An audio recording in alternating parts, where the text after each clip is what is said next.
Inilah Injil Yesus Kristus menurut Santo Lukas. Dimuliakanlah Tuhan.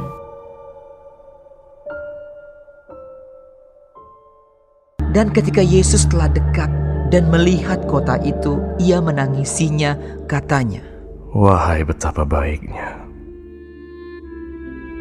jika pada hari ini juga engkau mengerti apa yang perlu untuk damai sejahteramu. Tetapi sekarang hal itu tersembunyi bagi matamu. Sebab akan datang harinya bahwa musuhmu akan mengelilingi engkau dengan kubu, lalu mengepung engkau dan menghimpit engkau dari segala jurusan. Dan mereka akan membinasakan engkau beserta dengan pendudukmu. Dan pada tembokmu, mereka tidak akan membiarkan satu batu pun tinggal terletak di atas batu yang lain. Karena engkau tidak mengetahui saat bila mana Allah melawat engkau."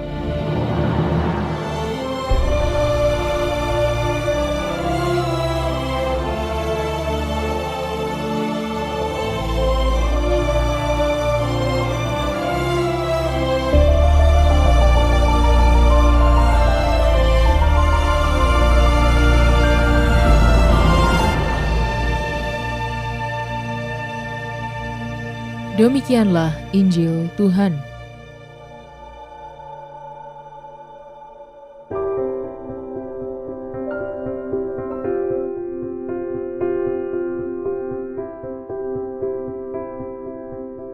Tangis, renungan oleh Frater Cornelius Septian Dani Okar.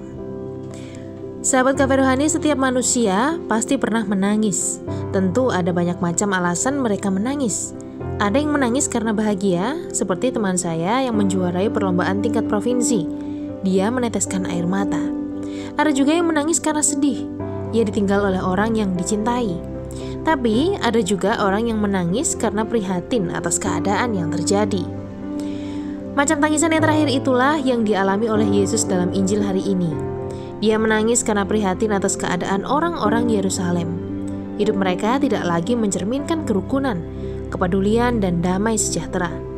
Bahkan orang-orang di sana tidak lagi mengenal Allah. Sahabat Cafe Rohani yang terkasih, dalam kitab Mazmur kita mendengar bahwa betapa indah kota Yerusalem. Banyak orang yang mengagung-agungkan kota Yerusalem. Tapi kota yang dianggap sebagai pusat pemerintahan Allah itu hancur karena kedosaan manusia. Maka tidak heran bahwa Yesus menangisi mereka karena prihatin atas perbuatan manusia. Manusia lebih mementingkan dirinya, egonya, daripada Allah. Sahabat Cafe Rohani, kita sebagai pengikut Yesus pada zaman sekarang ditantang untuk mengurangi air matanya. Dosa-dosa yang kita perbuat dan lakukan itu tentu akan menambah tangisan Yesus.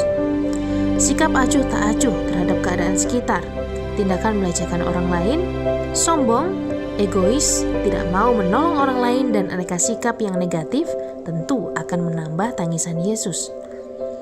Tentu sikap ini berbeda kalau kita berusaha untuk hidup baik, peduli terhadap orang di sekitar kita, mau menolong, ramah terhadap orang lain, memperhatikan keadaan sekitar, berempati, dan aneka sikap positif yang kita berikan terhadap sekitar kita.